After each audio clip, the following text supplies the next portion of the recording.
Now, if you remember at the very beginning of this section, I mentioned that z is the most common, but we could use x or y as our polar plane. And I mentioned it here as well. The third variable is not always z. So it's time to see an example of that in action. You could have your xz plane or your yz plane be the polar plane. So if it was the xz plane, that would mean y is your polar, or y is your variable, so it'd be r theta y, right, if it was this. And if it was x, or excuse me, yz, that would be r theta x, just if you want to see it. Okay, so we're going to use a triple integral to find the volume between the paraboloid. And there's a typo here. It should have said z, because it makes no sense to use x squared in there. So it should be z squared plus 3y squared. And I'm going to add in right now, while I think of it, to put this in feet. So assume your x, y, z are in feet. Okay, so you'll note that your yz plane is your polar plane, because this is using y and z.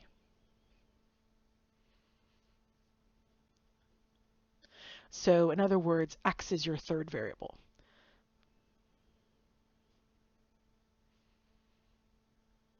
Okay, so let's just think about how that's going to work for just a tiny second.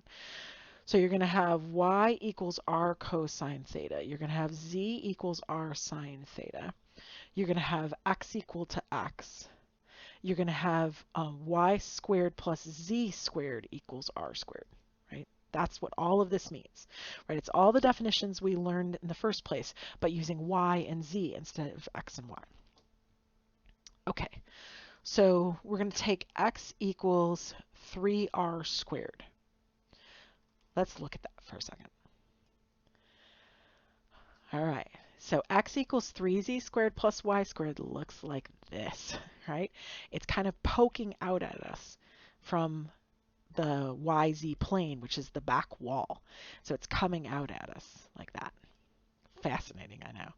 All right, so we have to imagine that, and the x-axis is kind of poking through right here, down the center of this thing. All right, so that would mean that we have to draw that somehow. So let's go back here, and let's kind of draw this picture. So there's only so much we can do, but we're going to kind of imagine that we have this kind of circle going around this pole, sticking straight out of it, and then it's going back. Oh, I made it too big. 1 second. My circle was too large. So you can't draw it that big, because if you draw it that big, then where my circle was literally back where the axis was, which is no good to me. So I've got to have this pole coming out like that. Right, and there's my surface right there. And so the region of integration is back here on this back wall, which is the YZ plane. Your region of integration is back here, right? I'm just going to draw it down here. So if this is the YZ plane, it's that piece. And I'm doing the whole thing. It didn't say just the first octant or something like that. So I'm doing this whole thing. So that's my region of integration back there, right? Getting cast its shadow, right? All right, fun. So we love 3D drawing. All right, so what in the world is going on? So this is a circle in the YZ plane. So where is it? Where is that circle meeting this plane, right? This is x equals 12 right here, right? So that, I mean, there's a plane here that we're hitting, right? And that plane is x equals 12. Right? That's what that is, right? And that forms the top of this bowl shape that's kind of poking out at us. And then back here is the surface, right? So the surface is x equals 3r squared, because x squared, or excuse me, z squared plus y squared is r squared, so that's a z. So this is x equals 3r squared right there. So that's the paraboloid. Okay. Okay, so then what's this circle? Where do they intersect? So they intersect at 3r squared equals 12, right? So the intersection.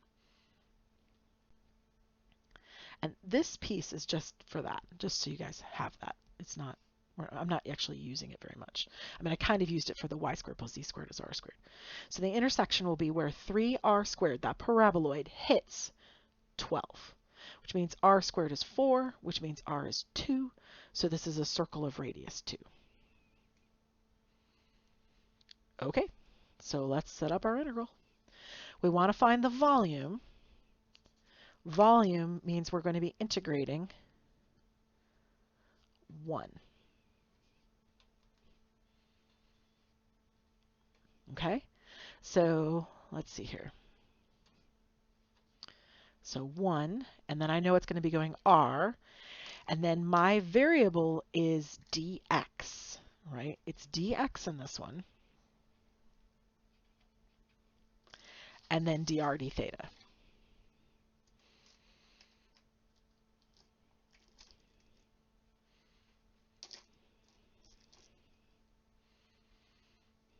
Okay. All right, well, theta is easy, right? Because we're going all the way around this circle. So theta is 0 and 2 pi. No trouble at all. R is also easy, because if you imagine a spoke coming out from that center, from that pole, it starts at 0 and goes all the way. There's no gaps. So it goes all the way to 2. So 0 and 2. No trouble. All right, what about x? You have to imagine your pillars are sitting inside this object. And they're going from the back end, which is that paraboloid, up to the top or the front end, which is this plane that you're hitting right here. So that means that the back is 3r squared, right? This is the back. And this is the front. So we're going to go from 3r squared to 12. Those are our x values. All right, so we'll do our trick, right? The theta is going to get gotten rid of, right? It's going to become just 2 pi sitting in front. And then I can integrate this with respect to x. I mean, it's not exactly difficult. So this is 0 and 2. I can't do it with the r, by the way, because r is involved in here, right? So, and x I can't do it with because there's an r in there, so it just gets weird. So this is rx, right? 1rx, and x is going to go from 3r squared to 12 dr. So that is 2 pi integral from 0 to 2. And that's r times, well, I can do this, 12r, take away 3r squared times r, which would be 3r to the third dr. Which, I mean, is so easy. We could do this in our heads, right? This is really 2 pi times, if I integrated this, this would be 6r squared minus 3/4 r to the fourth. R is taken from 0 to 2. The 0 is not relevant because it's not going to make anything, so we just have to put 2 in and come up with an answer, and it's 24 pi. Now, if this was volume, and I said this was in feet, this would be feet cubed. And just so you can see the integral, there it is. So there's the original integral as I had it set up, and it's 24 pi. And there's my last integral that I did in my head, and it's 24 pi. So I know all my work is correct, and everything is great.